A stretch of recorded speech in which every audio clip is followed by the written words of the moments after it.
சூரியன் வருவது யாராலே? கொஞ்சம்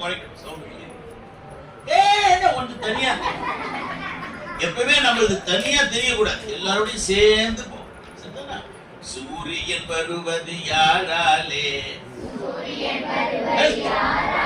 பத்தியா சொன்ன குழந்தைகளுக்கு அந்த அறிவு இருக்கு. உன் பேர் என்ன? சித்தார்த்தனா பார், புத்தரே. சொன்னவன கடைபிடிக்கிறவன் கை தட்டுங்க அவனுக்கு. சூரியன் வருவது யாராலே? சந்திரன் திரிவதும் எவராலே?